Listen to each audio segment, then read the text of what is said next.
What is going on, my friends? Eddie Walker here. Today we are talking about design. And I really like that squiggly picture. Not that kind of design. Today I'm going to walk you through some of the techniques that I use for sound design, making old sounds into different, newer, stranger sounds, making your music and art sound a little more unique. So let's get into it. Whew, got a little hot. So some of the most basic things that I'm doing for sound design can have a drastic difference on your original sound. So I'm gonna use the Q sampler, and let's just pick something from Apple Loops here.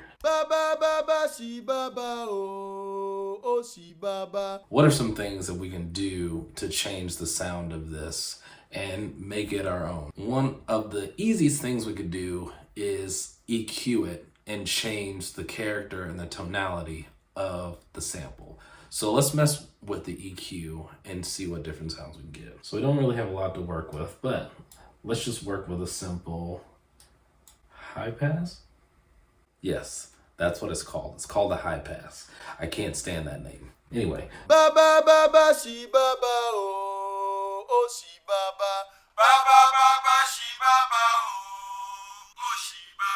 So you start to get kind of that telephone sound just with the EQ. All right, we cut out the lows. Now let's try cutting out the highs.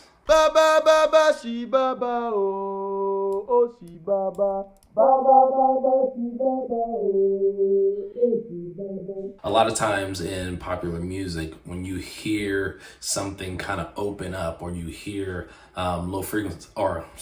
when you hear high frequencies start to come in, this is usually using a low pass filter. Another sound design process that I'll use part of a sound recording soundbite. Let's find something in here that we can use. Side note, with everything that I'm doing in my sound design process, everything can be combined together.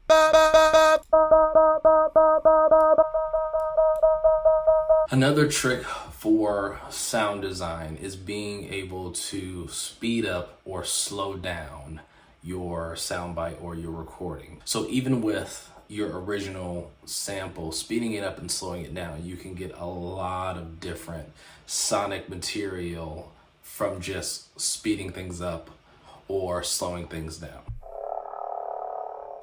Oh, let's turn off the EQ.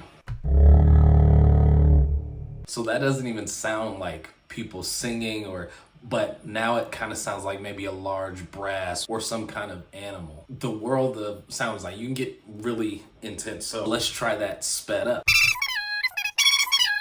Obviously the chipmunk effect. So let's try to go to that slower speed and see if we can make a different sound using the technique of using a small part of the full sample, EQ, and slowing it down.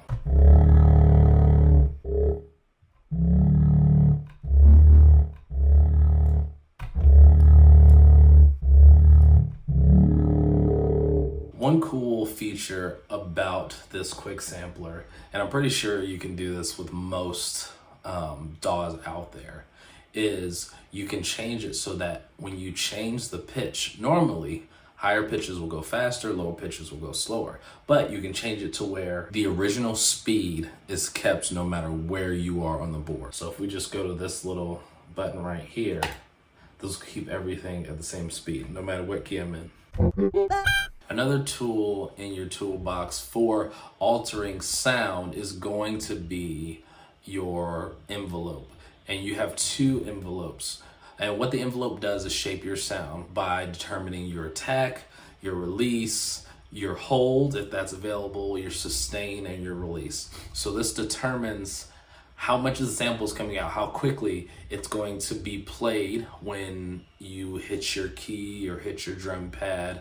So I'm going to use that same sample and I'm going to make some adjustments to the attack, the decay, the sustain, and the release. So the attack is going to change how quickly the sound comes in. So right now I have 0 attack. Here, let me do this with a longer sample. If I have a short attack, let's go back to the original sample to do this. So attack is at 0. So the sample's gonna play right away. But if I were to say move the attack to 1.5 seconds, so that gradually opens up. Decay is going to determine how much of your sample is going to play after you hit the key. Right now, decay is at 0. Not really hearing much because it dies away right away.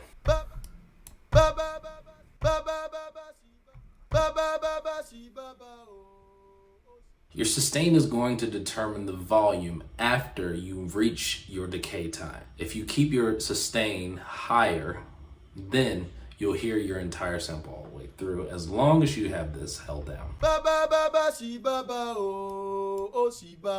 Bring the sustain down. Notice this slope here. After you finish the time of decay, this is going to be the volume that your sample is going to be at.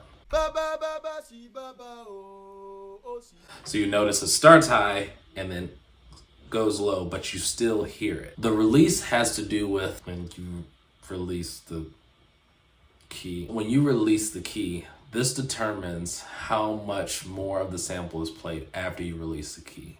So right now, whenever I release, it's going to stop immediately. But if I increase the release, the sample will continue to play even after I've released it, only for the time that the release time is. So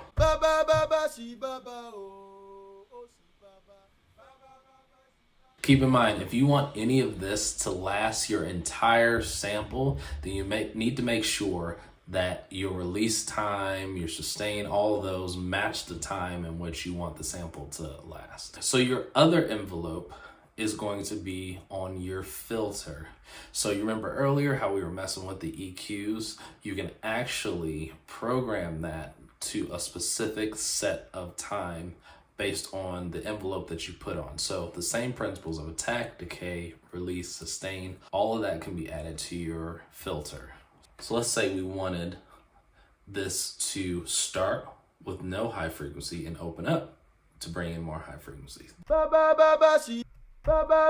So one of the last things that I utilize when doing sound design is combining sounds. This could be sounds that are completely different, or they could be same sound and different variations. Let me give you an example using a couple of drums here. So I have these 3 drums here all together. We can take these different snares and we go mess with the volume. We can also change the tune. All right, my friends, that is all for me today. Hopefully you learned something.